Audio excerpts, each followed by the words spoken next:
Sir, ನೀವ್ ಹೇಳ್ತಿದ್ರಿ ಈಗ communist ಅವರು ಹೋರಾಟ ಮಾಡ್ತಿದ್ದಾರೆ ಅಂತ. ಕಮ್ಯುನಿಸ್ಟ್ ಅವರು ಒಂದು ಹೆಣ್ಣಿನ ಪರವಾಗಿ ಧ್ವನಿ ಯಾಕೆ ಎತ್ತಬಾರ್ದು ಸರ್? ಘಟನೆ ನಡೆದಿರೋದು ಧರ್ಮಸ್ಥಳದಲ್ಲಿ. ಆಮೇಲೆ ಇನ್ನೊಂದು, ಧರ್ಮಾಧಿಕಾರಿಗಳ ಮೇಲೆ ಅವರು ಆಕ್ಷೇಪ ಮಾಡ್ತಿದ್ದಾರೆ ಅಥವಾ ಧರ್ಮಸ್ಥಳದ ಮೇಲೆ ಆರೋಪ ಮಾಡ್ತಿದ್ದಾರೆ. ಅದು ನಮಗೆ ಜೀರ್ಣಿಸ್ಕೊಳಕ್ ಆಗ್ತಿಲ್ಲ ಅನ್ನೋದಾದ್ರೆ, ಒಂದು ವೇಳೆ ಅವರು ತಪ್ಪು ಮಾಡಿಲ್ಲ ಅಂದ್ರೆ ತನಿಖೆ ಆಗಿ ಅವ್ರು ಇನ್ನೂ ಕಳಂಕಿತರಲ್ಲ ಅಂತ ಬಂದಾಗ ಇನ್ನೂ ಒಳ್ಳೇದೇ ಆಯ್ತಲ್ಲ, ಇನ್ನೂ ಒಳ್ಳೆ ಹೆಸರೇ ಬರುತ್ತಲ್ಲ. ಯಾರು ಮಾಡಿದ್ರೆ ಏನು? ಒಂದು ಹೆಣ್ಣಿಗೆ, ಈಗ ನನ್ನ ಮಗಳಿಗೆ ಆದಾಗ ನಾನು ನನ್ನ ಪರವಾಗಿ 4 ಜನ ಬಂದು ಜಾತಿ ಧರ್ಮ ನೋಡಿ ಬರ್ಬೇಕಾ ಸರ್? ಯಾರಾದ್ರೂ ಬಂದು ನ್ಯಾಯ ಕೇಳ್ಬೇಕಂದ್ರೆ ನಿಮ್ಮ ಪ್ರಕಾರ? ಮೇಡಮ್, ಕೇಸ್ ಟ್ರಯಲ್ ಆಗ್ಬೇಕಾಗಿರೋದು ಎಲ್ಲಿ ನಿಮ್ಗೆ ಗೊತ್ತಿದೆಯಾ ಕೋರ್ಟ್ ಅಲ್ಲಿ ಅಂತ? ಮತ್ತೆ ನೀವು ಹೋರಾಟ ಮಾಡ್ತಿರೋದು ಎಲ್ಲಿ? ಮತ್ತೆ ನೀವ್ ಯಾಕೆ ಸರ್ ಇಳ್ದಿದ್ದೀರಾ ಬೀದಿಗೆ? ಯಾರು ಬೀದಿ? ನೀವು ಇವಾಗ ಇಳಿದಿದ್ದೀರಲ್ವಾ? ನಾವು ಪ್ರಶ್ನೆ ಇದು ಬೀದಿ ಅಲ್ಲ ಮೇಡಮ್, ಇದು ವೇದಿಕೆ, ರಿಪಬ್ಲಿಕ್ ಕನ್ನಡದ ವೇದಿಕೆ. ನೀವು ಹೋಗಿಲ್ವಾ ಸರ್? ಒಂದ್ ನಿಮಿಷ, ರಾಜಕಾರಣಿಗಳು 400 ಕಾರ್ ತಗೊಂಡು ಸೌಜನ್ಯ ಮ್ಯಾಟರ್ ಬಗ್ಗೆ ನಿಮ್ಗೆ ಏನ್ ಗೊತ್ತಿದೆ? ಸೌಜನ್ಯ ಮ್ಯಾಟರ್ ಬಗ್ಗೆ ನಿಮ್ಗೆ ಏನ್ ಗೊತ್ತಿದೆ? ನಿಮ್ಗೆ ಏನ್ ಗೊತ್ತಿದೆ ಸೌಜನ್ಯ ಮ್ಯಾಟರ್ ಬಗ್ಗೆ? ಸೌಜನ್ಯ ಮ್ಯಾಟರ್ ಬಗ್ಗೆ ಏನ್ ಗೊತ್ತಿದೆ? ಅದು ಉತ್ತರ ಕೊಡಿ ನೀವು. ಸೌಜನ್ಯಳನ್ನ ಅತ್ಯಾಚಾರ ಮಾಡಿದಂತ ಪಾಪಿಯ ವಿರುದ್ಧ ಎಲ್ಲಾ ಸಾಕ್ಷಿ ಆಧಾರಗಳನ್ನ ಸಿಬಿಐ ಸಿಒಡಿ ಕಲೆಕ್ಟ್ ಮಾಡಿದೆ. ಅದನ್ನ ಕೋರ್ಟಿಗೆ ಸಲ್ಲಿಸಿದ ಹಾಗೆ ಷಡ್ಯಂತ್ರ ಮಾಡಿದವರು ನಮ್ಮ ಕಣ್ಮುಂದಿದ್ದಾರೆ. ಸಂತೋಷ್ ರಾವ್ ಎನ್ನುವಂತ ವ್ಯಕ್ತಿ ಶಿಕ್ಷೆಯ ಕುಣಿಕೆಯಿಂದ ಬಚಾವಾಗಿ ಬರಲಿಕ್ಕೆ ಇದೇ ಸಂತೋಷ್ ರಾವ್ ಪರವಾದ ಹೋರಾಟಗಾರರು ಕಾರಣ. ನಾವು ಅದನ್ನ ಪ್ರಶ್ನೆ ಮಾಡ್ತಾ ಇದ್ದೀವಿ. ನಾಳೆ ಕೇಸ್ ರೀಟ್ರಯಲ್ ಆದ್ರೆ, ನಾಡಿದ್ದು ಸಂತೋಷ್ ರಾವ್ ನಾರ್ಕೋ ಅನಾಲಿಸಿಸ್ ಆದ್ರೆ ಯಾರು ತಪ್ಪಿತಸ್ಥರು ಅನ್ನೋದು ಸಾಬೀತಾಗತ್ತೆ. ಬಹಿರಂಗ ಸವಾಲಿದು, ಸ್ವೀಕಾರ ಮಾಡ್ಲಿ ತಾಕತ್ತಿದ್ರೆ. ಇಲ್ಲ ಮೇಡಮ್, ಸಿಂಪಲ್ ಆಗಿ ಕೇಳ್ತೀನಿ. ವಿಠಲ್ ಗೌಡ್ರು ಹೇಳ್ತಾರೆ ಕೋಟಿ ಗಟ್ಟಲೆ ಖರ್ಚು ಮಾಡಿದ್ವಿ ಆಪೋಸಿಟ್ ಪಿಪಿಗೆ ನಾವು ಅಂತ. At the same time Mahesh Reddy Timmarodi ಹೇಳ್ತಾರೆ ಲಕ್ಷ ಗಟ್ಟಲೆ ಖರ್ಚು ಮಾಡಿ ಅವನನ್ನ ಹೊರಗೆ ತಂದಿದ್ದೀನಿ. ಏನವ್ರ ಮಾವನ ಮಗನ? ಸರ್, ನನ್ನ ಪ್ರಶ್ನೆ, ಮಟ್ಟಣ್ಣನವರು ತಿಮ್ಮರೋಡಿ ಇನ್ನೊಬ್ಬರ ಬಗ್ಗೆ ಇರ್ಲಿಲ್ಲ. ಹೋರಾಟ, ಒಂದು ಹೆಣ್ಣಿಗೆ ಅನ್ಯಾಯ ಆದಾಗ ಹೋರಾಟ ಮಾಡಕ್ಕೆ ಯಾರಾದ್ರೂ ಬರ್ಬೋದು. ನೀವು ಕಮ್ಯುನಿಸ್ಟ್ ಅಂತ ಪದ ತೆಗೆದಾಗ ನಾನು ಹೇಳಿದೆ, ಹೆಣ್ಣಿಗೆ ಅನ್ಯಾಯ ಆಗಿದೆ ಅಂತ ಪ್ರಶ್ನೆ ಕೇಳಕ್ಕೆ ಯಾವ ಧರ್ಮದವರಾದ್ರೂ ಏನು, ಯಾವ ಜಾತಿಯವರಾದ್ರೂ ಏನು, ನೀವು ಧರ್ಮದ ತಳಕನ್ನ ಯಾಕೆ ಮಾಡ್ತಾ ಇದ್ದೀರಾ? ಅನ್ಯಾಯ ಆಗಿದೆ. ಒಂದು ಮಾತಾಡ್ತೀನಿ. ಮೊದಲನೇ ವಿಡಿಯೋ ಧರ್ಮಸ್ಥಳ ಹಾರರ್, ಮೊದಲನೇ ವಿಡಿಯೋ ಸಮೀರ್ನ ವಿಡಿಯೋದ 3ನೇ ನಿಮಿಷದಲ್ಲಿ ಹೇಳ್ತಾನೆ, ಈ ಧರ್ಮಸ್ಥಳ ಕ್ಷೇತ್ರವನ್ನ ಸರ್ಕಾರಕ್ಕೆ ಯಾಕೆ ಒಪ್ಪಿಸಿಲ್ಲ ಅಂತ. ಅದಕ್ಕೂ ಸೌಜನ್ಯಗೆ ನ್ಯಾಯ ಸಿಗೋದಕ್ಕೆ ಏನ್ರಿ ಸಂಬಂಧ? ಯಾಕೆ ಸರ್ಕಾರಕ್ಕೆ ವಹಿಸಬೇಕು ಅಂತ ಅವ್ನು ಕೇಳಬೇಕು? ನಮ್ಮ ಪ್ರಶ್ನೆ ಇದ್ದಿದ್ದು, ನಮ್ಮ ಪ್ರಶ್ನೆ ಅದೇ. 1 ಗಂಟೆ ಇದೇ ಪ್ರಶ್ನೆ ನಿಮ್ದು, ಹೇಳ್ತಾ ಹೋಗ್ತೀರಾ? ಕಮ್ಯುನಿಸ್ಟ್ ಬಗ್ಗೆ ಹೇಳಿದ್ದಕ್ಕೆ ಹೇಳ್ತಾ ಇದ್ದೀನಿ ನಾನು. ಆಯ್ತು ಮೇಡಮ್ ಕೇಳಿಸ್ಕೊಳ್ಳಿ, ನಾನು ಹೇಳ್ತೀನಿ ಕೇಳಿಸ್ಕೊಳ್ಳಿ. ಕಮ್ಯುನಿಸ್ಟರು ಹೋರಾಟಕ್ಕೆ ಇಳಿದಿರೋದು ಕೇವಲ ಸೌಜನ್ಯ ನ್ಯಾಯ ಕೊಡಿಸೋಕ್ ಒಂದಕ್ಕೇನೆ.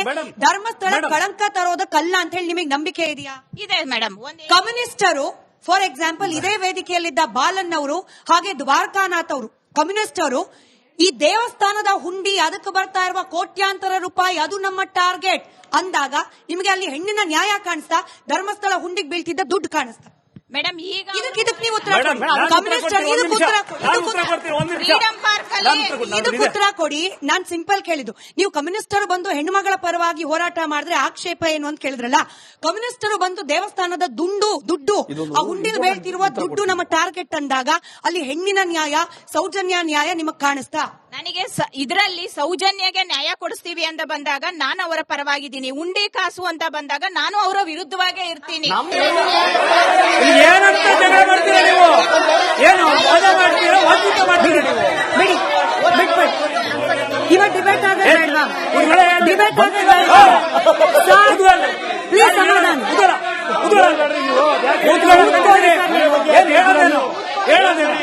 ನಮ್ಮಿಂದ ನೀವಿರೋದು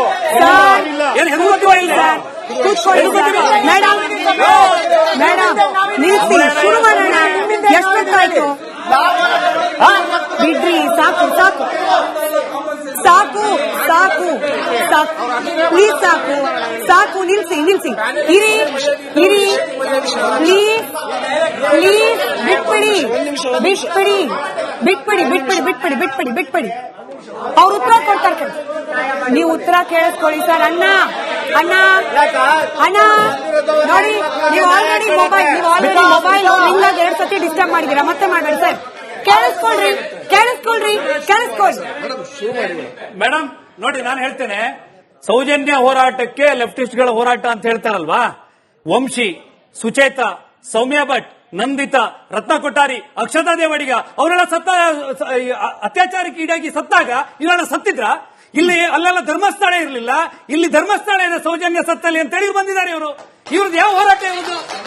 ಬೇರೆ ಅತ್ಯಾಚಾರ ಬರಲಿಲ್ಲ, ಯಾಕೆ ಮಾತಾಡಿಲ್ಲ ಇವರು?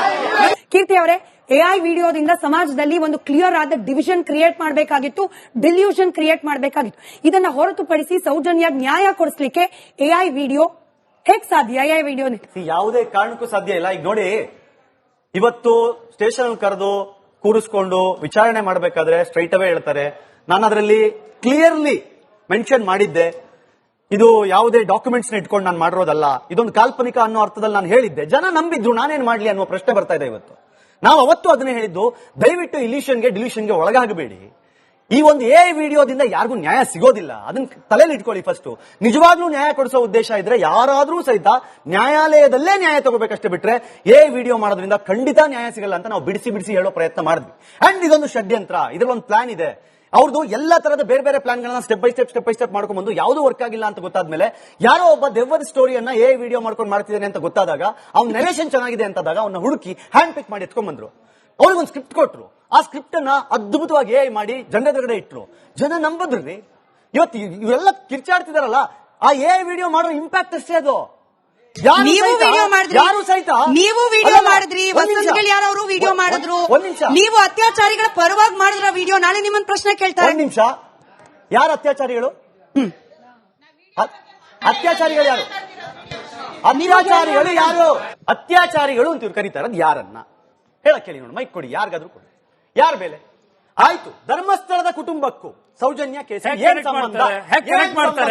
ಹೇಳಿ ಯಾರಾದ್ರೂ ನೋಡ. ಅಲ್ಲ, ಒಂದು ಕೀರ್ತಿ ಅವರೇ, ಎಐ ವಿಡಿಯೋದಿಂದ ಸಮಾಜದಲ್ಲಿ ಒಂದು ಕ್ಲಿಯರ್ ಆದ ಡಿವಿಷನ್ ಕ್ರಿಯೇಟ್ ಮಾಡಬೇಕಾಗಿತ್ತು, ಡಿಲ್ಯೂಷನ್ ಕ್ರಿಯೇಟ್ ಮಾಡಬೇಕಾಗಿತ್ತು. ಇದನ್ನ ಹೊರತುಪಡಿಸಿ ಸೌಜನ್ಯ ನ್ಯಾಯ ಕೊಡಿಸ್ಲಿಕ್ಕೆ ಎಐ ವಿಡಿಯೋ ಹೇಗ್ ಸಾಧ್ಯ? ಎಐ ವಿಡಿಯೋ ಯಾವುದೇ ಕಾರಣಕ್ಕೂ ಸಾಧ್ಯ ಇಲ್ಲ. ಈಗ ನೋಡಿ, ಇವತ್ತು ಸ್ಟೇಷನ್ ಕರೆದು ಕೂರಿಸ್ಕೊಂಡು ವಿಚಾರಣೆ ಮಾಡಬೇಕಾದ್ರೆ ಸ್ಟ್ರೈಟ್ ಅವೇ ಹೇಳ್ತಾರೆ, ನಾನು ಅದರಲ್ಲಿ ಕ್ಲಿಯರ್ಲಿ ಮೆನ್ಷನ್ ಮಾಡಿದ್ದೆ, ಇದು ಯಾವುದೇ ಡಾಕ್ಯುಮೆಂಟ್ಸ್ ಇಟ್ಕೊಂಡು ನಾನು ಮಾಡಿರೋದಲ್ಲ, ಇದೊಂದು ಕಾಲ್ಪನಿಕ ಅನ್ನೋ ಅರ್ಥದಲ್ಲಿ ನಾನು ಹೇಳಿದ್ದೆ. ಜನ ನಂಬಿದ್ರು, ನಾನೇನ್ ಮಾಡ್ಲಿ ಅನ್ನೋ ಪ್ರಶ್ನೆ ಬರ್ತಾ ಇದೆ ಇವತ್ತು.